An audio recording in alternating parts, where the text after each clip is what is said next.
Former Prime Minister of Pakistan Imran Khan has reiterated his calls for justice for the victims of the Islamabad massacre.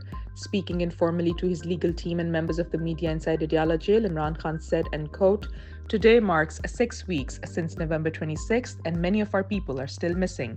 These individuals disappeared from D Chowk in Islamabad, not from some remote tribal area."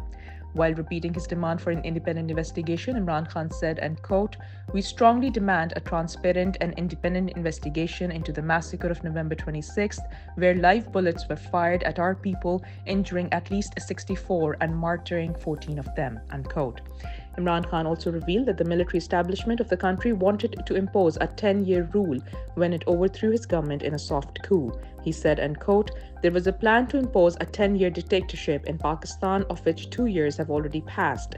Judges or police officers who become a party to oppression are rewarded with promotions here, while judges who gave fair decisions were dismissed. Such actions have obliterated merit and rule of law in the country."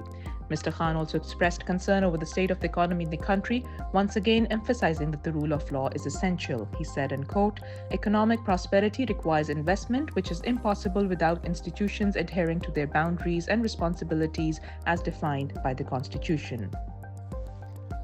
Pakistani-American political advocacy group First Pakistan Global has announced it will host a congressional briefing on the Islamabad massacre on January 22nd at Capitol Hill.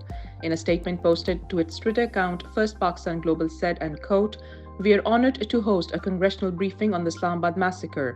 This pivotal briefing will unveil the heinous atrocities of the fascist regime and highlight the dire need for accountability and justice for crimes against humanity," unquote.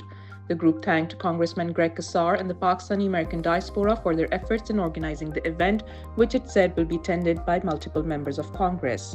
The Islamabad massacre, which left at least 14 dead and 64 injured, occurred when the Pakistani military indiscriminately fired live rounds at peaceful protesters affiliated with former Pakistani Prime Minister Imran Khan's party, according to various media reports.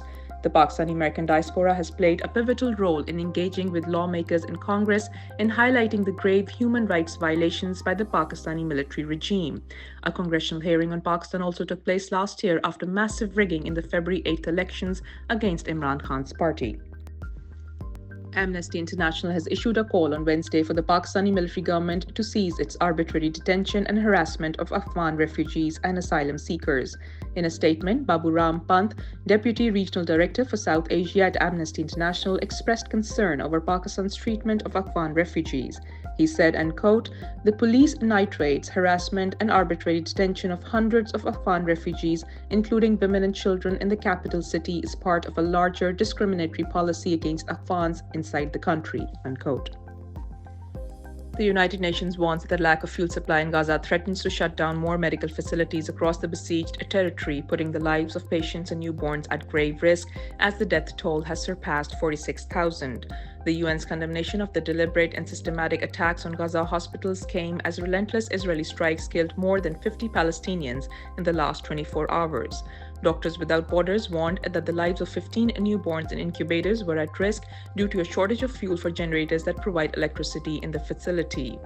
MSF's emergency coordinator said that without fuel, these newborns are at risk of losing their lives. Gaza health officials on Thursday said Al-Aqsa, Nasser, and the European hospitals are at risk of imminent closure after repeated Israeli bombardment and blockade of supplies.